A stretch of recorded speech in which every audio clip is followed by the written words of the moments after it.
Stories of King Arthur's Knights told to the children, by Mary MacGregor. Chapter 6. The Death of King Arthur. It was not to win renown that King Arthur had gone far across the sea, for he loved his own country so well that to gain glory at home made him happiest of all. But a false knight with his followers was laying waste the country across the sea, and Arthur had gone to wage war against him.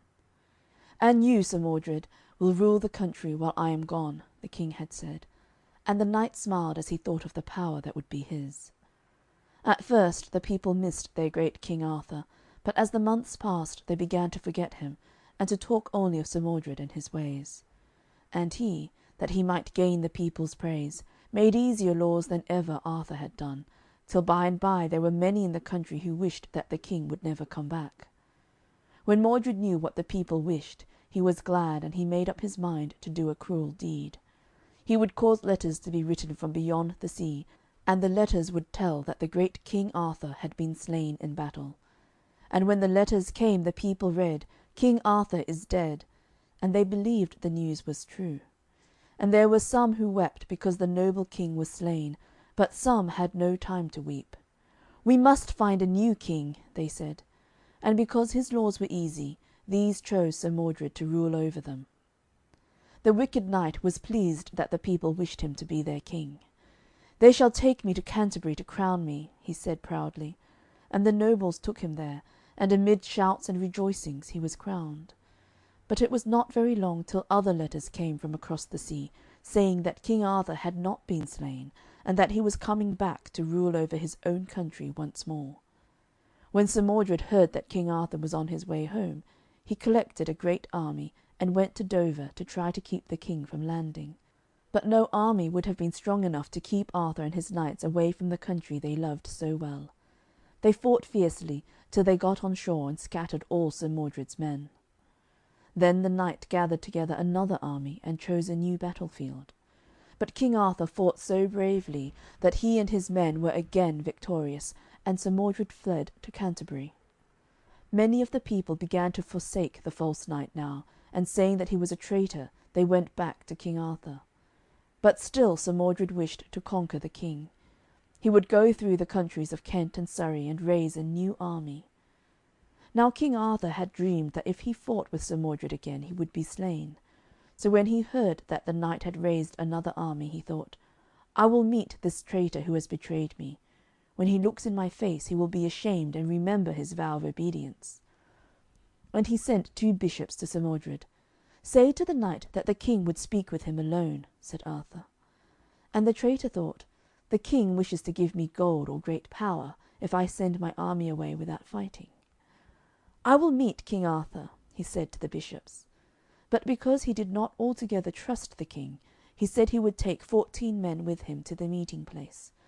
"And the king must have 14 men with him too," said Sir Mordred, "and our armies shall keep watch when we meet, and if a sword is lifted it shall be the signal for battle." Then King Arthur arranged a feast for Sir Mordred and his men. And as they feasted all went merrily till an adder glided out of a little bush and stung one of the knight's men.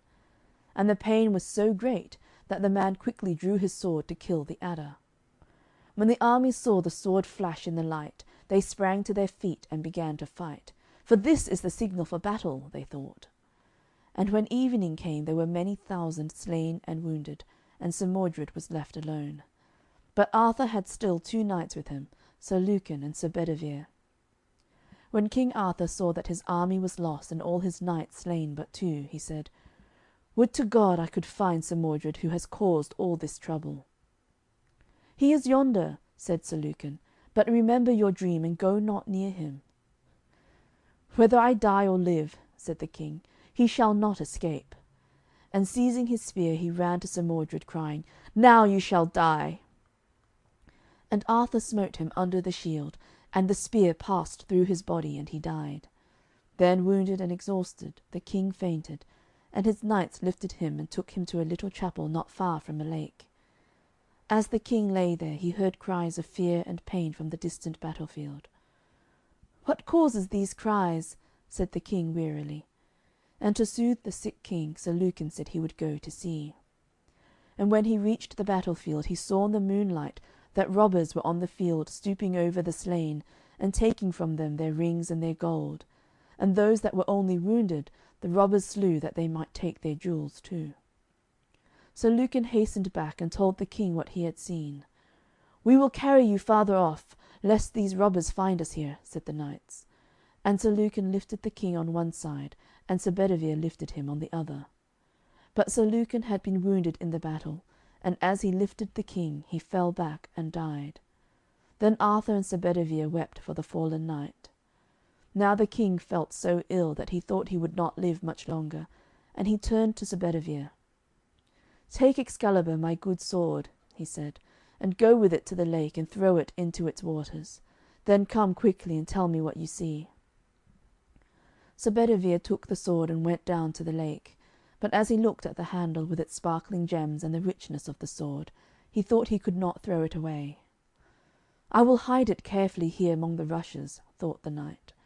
And when he had hidden it, he went slowly to the king, and told him he had thrown the sword into the lake. "What did you see?" asked the king eagerly. "Nothing but the ripple of the waves as they broke on the beach," said Sir Bedivere. "You have not told me the truth," said the king. "If you love me, go again to the lake, and throw my sword into the water." Again the knight went to the water's edge. He drew the sword from its hiding place. He would do the king's will, for he loved him. But again the beauty of the sword made him pause. "It is a noble sword. I will not throw it away," he murmured, as once more he hid it among the rushes. Then he went back more slowly, and told the king that he had done his will. "What did you see?" asked the king. "Nothing but the ripples of the waves as they broke on the beach," repeated the knight. "You have betrayed me twice," said the king sadly, "and yet you are a noble knight. Go again to the lake, and do not betray me for a rich sword." Then for the third time Sir Bedivere went to the water's edge, and drawing the sword from among the rushes, he flung it as far as he could into the lake. As the knight watched, an arm and a hand appeared above the surface of the lake. He saw the hand seize the sword, and shaking it 3 times, disappear again under the water. Then Sir Bedivere went back quickly to the king, and told him what he had seen. "Carry me to the lake," entreated Arthur, "for I have been here too long." And the knight carried the king on his shoulders down to the water's side. There they found a barge lying, and seated in it were 3 queens, and each queen wore a black hood. And when they saw King Arthur, they wept. "Lay me in the barge," said the king. And when Sir Bedivere had laid him there, King Arthur rested his head on the lap of the fairest queen. And they rode from the land.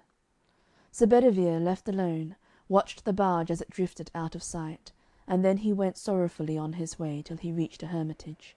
And he lived there as a hermit for the rest of his life. And the barge was rowed to a vale where the king was healed of his wound. And some say that now he is dead, but others say that King Arthur will come again and clear the country of its foes. End of chapter 6. End of Stories of King Arthur's Knights told to the children.